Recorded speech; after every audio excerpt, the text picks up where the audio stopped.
हर महादेव दोस्तों। तो आज हम आगे की कथा पढ़ेंगे और अपनी आँखों से कथा पढ़ने का अलग ही आनंद है। खुद से पढ़िए, खुद से समझिए और अपने जीवन में उतारिए। ऋषियों शिवलिंग की स्थापना, उसके लक्षण और पूजन की विधि का वर्णन तथा शिव पद की प्राप्ति कराने वाले सत्कर्मों का विवेचन इस कथा में यही है। तो पढ़ते हैं आगे। ऋषियों ने पूछा, सूत जी, शिवलिंग की स्थापना कैसी करनी चाहिए, उसका लक्षण क्या है तथा उसकी पूजा कैसे करनी चाहिए, किस देश काल में करनी चाहिए और किस द्रव्य के द्वारा उसका निर्माण होना चाहिए। सूत जी ने कहा, महर्षियों, मैं तुम लोगों के लिए इस विषय का वर्णन करता हूँ, ध्यान देकर सुनो और समझो। अनुकूल एवं शुभ समय में किसी पवित्र तीर्थ में, नदी आदि के तट पर अपनी रुचि के अनुसार ऐसी जगह शिवलिंग की स्थापना करनी चाहिए जहाँ नित्य पूजन हो सके। पार्थिव द्रव्य से, जलमय द्रव्य से अथवा तेजस पदार्थ से अपनी रुचि के अनुसार कल्पोक्त लक्षणों से युक्त शिवलिंग का निर्माण करके उसकी पूजा करने से उपासक को उस पूजन का पूरा पूरा फल प्राप्त होता है। संपूर्ण शुभ लक्षणों से युक्त शिवलिंग की यदि पूजा की जाए तो वह तत्काल पूजा का फल देने वाला होता है। यदि चल प्रतिष्ठा करनी हो, प्राण प्रतिष्ठा तो सुनते हैं, करनी हो तो इसके लिए छोटा सा शिवलिंग अथवा विग्रह श्रेष्ठ माना जाता है। चल प्रतिष्ठा हो सकता है। और यदि अचल प्रतिष्ठा करनी हो तो स्थूल शिवलिंग अथवा विग्रह अच्छा माना गया है। उत्तम लक्षणों से युक्त शिवलिंग की पीठ सहित स्थापना करनी चाहिए। शिवलिंग का पीठ मंडलाकार मतलब गोल, चौकोर, त्रिकोण अथवा खाट के पावे की भांति ऊपर नीचे मोटा और बीच में पतला होना चाहिए। ऐसा लिंग पीठ महान फल देने वाला होता है। पहले मिट्टी से, प्रस्तर आदि से अथवा लोहे आदि से शिवलिंग का निर्माण करना चाहिए। जिस द्रव्य से शिवलिंग का निर्माण हो उसी से उसका पीठ भी बनाना चाहिए। यह स्थावर अचल प्रतिष्ठा वाले शिवलिंग की विशेष बात है। चल प्रतिष्ठा वाले शिवलिंग में भी लिंग और पीठ का एक ही उपादान होना चाहिए, किंतु बाण लिंग के लिए यह नियम नहीं है।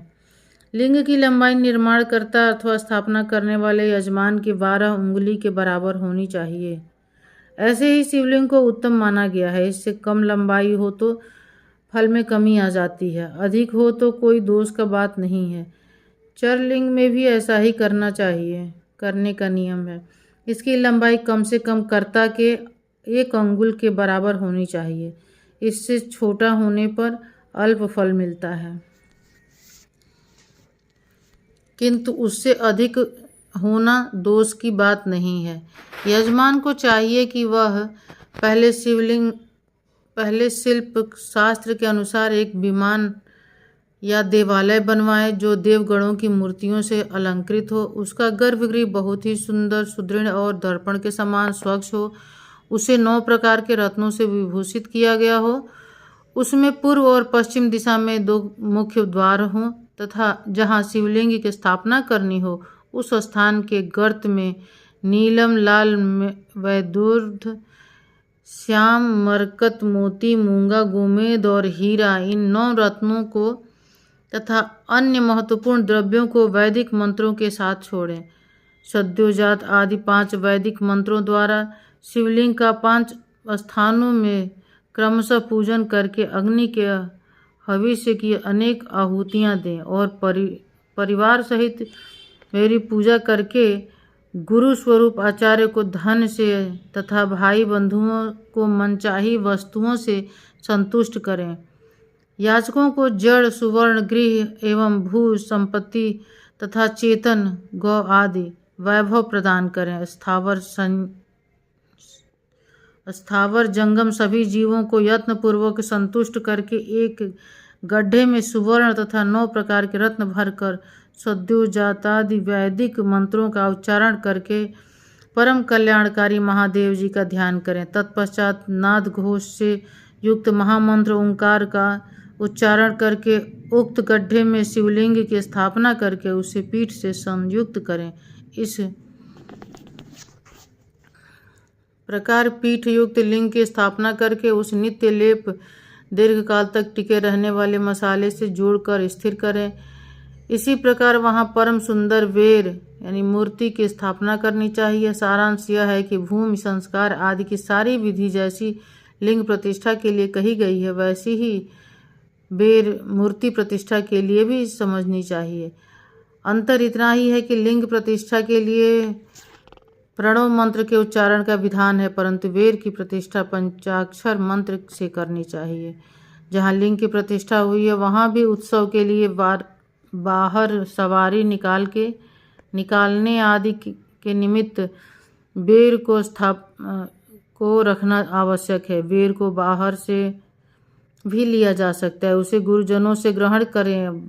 बाह्य बेर वही लेने योग्य है जो साधु पुरुषों द्वारा पूजित हो। इस प्रकार लिंग में और बेर में भी की हुई महादेव जी की पूजा शिवप्रद प्रदान करने वाली होती है। स्थावर और जंग में वेद से लिंग भी दो प्रकार का कहा गया है। वृक्ष लता आदि को स्थावर लिंग कहते हैं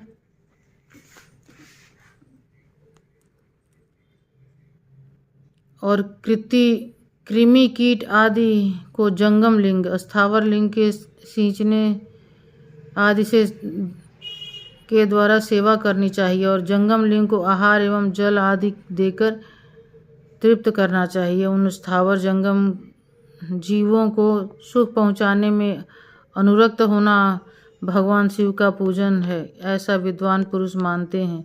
जो चराचर जीवों को ही भगवान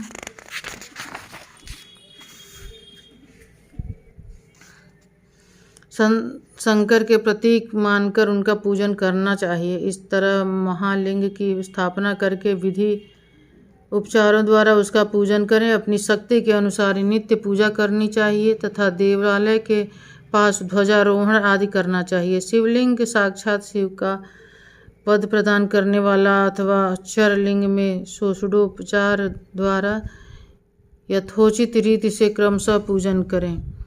यह पूजन भी शिवप्रद प्रदान करने वाला है। आवाहन, आसन, अर्घ्य, पाद्य, पंचांग, आचमन, अभ्यंग पूर्वक स्नान, वस्त्र एवं यज्ञोपवीत, गंध, पुष्प, धूप, दीप, नैवेद्य, तांबूल, समर्पण, नीराजन, नमस्कार और विसर्जन, ये 16 उपचार हैं। अथवा अर्घ्य से लेकर नैवेद्य तक विधिवत पूजन करें। अभिषेक, नैवेद्य, नमस्कार और तर्पण ये सब यथाशक्ति नित्य करें। इस तरह किया हुआ शिव का पूजन शिव पद की प्राप्ति कराने वाला होता है। अथवा किसी मनुष्य के द्वारा स्थापित शिवलिंग में, ऋषियों द्वारा स्थापित शिवलिंग में, देवताओं द्वारा स्थापित शिवलिंग में, अपने आप प्रकट हुए स्वयंभू शिवलिंग में तथा अपने द्वारा नूतन स्थापित किए हुए शिवलिंग में भी उपचार समर्पण पूर्वक जैसे जैसे पूजन करने से या पूजन की सामग्री देने से भी मनुष्य ऊपर जो कुछ कहा गया है वह सारा फल प्राप्त कर लेता है। क्रमशः परिक्रमा और नमस्कार करने से भी शिवलिंग शिवपद की प्राप्ति कराने वाला होता है। यदि नियम पूर्वक शिवलिंग का दर्शन मात्र कर लिया जाए तो भी वह कल्याणप्रद होता है। मिट्टी, आटा, गाय के गोबर, फूल, कनेर, पुष्प, फल, गुड़, मक्खन, भस्म अथवा अन्न से भी अपनी रुचि के अनुसार शिवलिंग बनाकर तदनुसार उसका पूजन करें। अथवा प्रतिदिन 10,000 प्रणव मंत्र का जप करें अथवा दोनों संध्याओं के समय 1-1 सहस्त्र प्रणव का जप करें। यह क्रम भी शिवप्रद की प्राप्ति कराने वाला है, ऐसा जानना चाहिए। जप काल में मकारांत प्रणव का उच्चारण मन की शुद्धि करने वाला होता है। समाधि में मानसिक जप का विधान है तथा अन्य सब समय भी उपांशु जप ही करना चाहिए। नाद और बिंदु से युक्त ओंकार के उच्चारण को विद्वान पुरुष समान प्रणव कहते हैं। यदि प्रतिदिन आदरपूर्वक 10,000 पंचाक्षर मंत्र का जप किया जाए अथवा दोनों संध्या के समय एक एक सहस्त्र का ही जप किया जाए तो उसे शिवप्रद की प्राप्ति कराने वाला समझना चाहिए।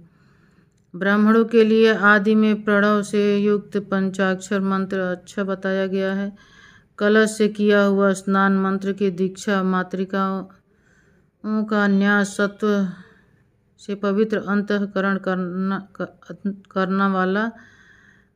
अंतःकरण वाला ब्राह्मण तथा ज्ञानी गुरु इन सबको उत्तम माना गया है। द्विजों के लिए नमः शिवाय के उच्चारण का विधान है। द्विजेतरों के लिए अंत में नमः पद के प्रयोग की विधि है, अर्थात वे शिवाय नमः इस मंत्र का उच्चारण करें।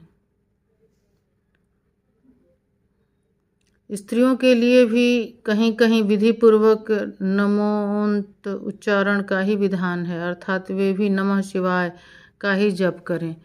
कोई ऋषि ब्राह्मण की स्त्रियों के लिए नमः पूर्वक शिवाय के जप की अनुमति देते हैं, अर्थात वे नमः शिवाय का जप करें।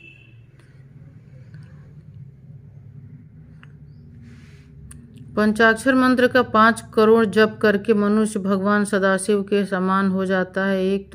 1, 2, 3 अथवा 4 करोड़ का जप करने से क्रमशः ब्रह्मा, विष्णु, रुद्र अथवा परमेश्वर का पद प्राप्त होता है, अथवा मंत्र में जितने अक्षर हैं उनका पृथक पृथक 1-1 लाख जप करें, अथवा समस्त अक्षरों को का एक साथ ही जितने अक्षर हों उनसे लाख जप करें, उतने लाख जप करें। इस तरह के जप को शिवप्रद की प्राप्ति कराने वाला समझना चाहिए। यदि 1000 दिनों में प्रतिदिन 1 सहस्त्र जप के क्रमशः पंचाक्षर मंत्र का 10 लाख जप पूरा कर लिया जाए तो प्रतिदिन ब्राह्मण भोजन कराया जाए तो उस मंत्र से अभीष्ट कार्य की सिद्धि होने लगती है। ब्राह्मणों को चाहिए कि वह प्रतिदिन प्रातःकाल 1008 बार गायत्री मंत्र का जप करें। ऐसा होने पर गायत्री क्रमशः शिव का पद प्रदान करने वाली होती हैं। वेद मंत्रों और वैदिक सूक्तों का भी नियम पूर्वक जप करना चाहिए। वेदों का पारायण भी शिव पद की प्राप्ति कराने वाला है, ऐसा जानना चाहिए। अन्य जो बहुत से मंत्र हैं उनका भी जितने अक्षर हों उतने लाख जप करें। इस प्रकार जो यथाशक्ति जप करता है वह क्रमशः शिव पद मोक्ष प्राप्त कर लेता है। अपनी रुचि के अनुसार किसी एक मंत्र को अपना कर मृत्यु पर्यंत प्रतिदिन उसका जप करना चाहिए, अथवा ओम इस मंत्र का प्रतिदिन 1 सहस्त्र नाम जप करना चाहिए। ऐसा करने पर भगवान शिव की आज्ञा से संपूर्ण मनोरथों की सिद्धि होती है। जो मनुष्य भगवान शिव के लिए फूलबाड़ी या बगीचे आदि लगाता है तथा शिव के सेवा कार्य के लिए मंदिर में झाड़ने बुहारने आदि की व्यवस्था करता है, वह इस पुण्य कर्म को करके शिवप्रद प्राप्त कर लेता है। भगवान शिव के जो काशी आदि क्षेत्र में उनमें भक्ति पूर्वक नित्य निवास करे वह जड़ चेतन सभी को भोग और मोक्ष देने वाला होता है। अतः विद्वान पुरुषों को भगवान शिव के क्षेत्र में आमरण निवास करना चाहिए। पुण्य क्षेत्र में स्थिर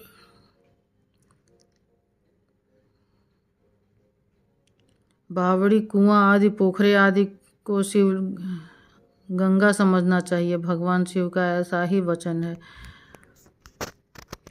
वहाँ स्नान, दान और जप करके मनुष्य भगवान शिव को प्राप्त कर लेता है। तब मृत्यु पर्यंत शिव के क्षेत्र का आश्रय लेकर रहना चाहिए। जो शिव के क्षेत्र में अपने किसी मृत्यु संबंधी का दाह, दशाह, मासिक श्राद्ध, सपिंडीकरण अथवा वार्षिक श्राद्ध करता है, अथवा कभी भी शिव के क्षेत्र में अपने पितरों को पिंड देता है, वह तत्काल सब पापों से मुक्त हो जाता है, अंत में शिवप्रद पाता है। अथवा शिव के क्षेत्र में 7, 5, 3 या 1 ही रात निवास कर लें। ऐसा करने से भी शिवप्रद की प्राप्ति होती है। लोक में अपने अपने वर्ण के अनुसार सदाचार का पालन करने से भी मनुष्य शिवप्रद को प्राप्त कर लेता है। वर्ण अनुसार अनुकूल आचरण से तथा भक्ति भाव से वह अपने सत्कर्म को अतिशय फल पाता है। कामना पूर्वक किए हुए अपने कर्म के अभीष्ट फल को शीघ्र ही पा लेता है। निष्काम भाव से किया हुआ सारा कर्म साक्षात शिव पद की प्राप्ति करने वाला होता है। दिन के 3 विभाग होते हैं, प्रातः, मध्याह्न, संध्या। इन तीनों में से क्रमशः एक एक प्रकार के कर्म का संपादन किया जाता है। प्रातः काल को शास्त्र विदित नित्य कर्म के अनुष्ठान का समय जानना चाहिए। मध्याह्न काल सकाम कर्म के लिए उपयोगी है तथा सायंकाल शांति कर्म के लिए उपयुक्त है, ऐसा जानना चाहिए। इसी प्रकार रात्रि में भी समय का विभाजन किया गया है। रात के 4 प्रहरों में से जो बीच के 2 प्रहर हैं उन्हें निशीथ काल कहा गया है। विशेषतः उसी काल में की हुई भगवान शिव की पूजा अभीष्ट फल को देने वाली होती है। ऐसा जानकर कर्म करने वाला मनुष्य यथोक्त फल का भागी होता है। विशेषतः कलयुग में कर्म से ही फल का सिद्धि होती है। अपने अपने अधिकार के अनुसार ऊपर कहे गए किसी भी कर्म के द्वारा शिव आराधना करने वाला पुरुष आदि सदाचारी और पाप से डरता है, जो वह उन कर्मों का पूरा फल अवश्य प्राप्त कर लेता है। ऋषियों ने कहा, सूत जी, पुण्य क्षेत्र कौन कौन से हैं जिनका आश्रय लेकर सभी को पुरुष स्त्री शिव प्राप्त कर लें, यह हमें संक्षेप में बताइए। हर हर महादेव।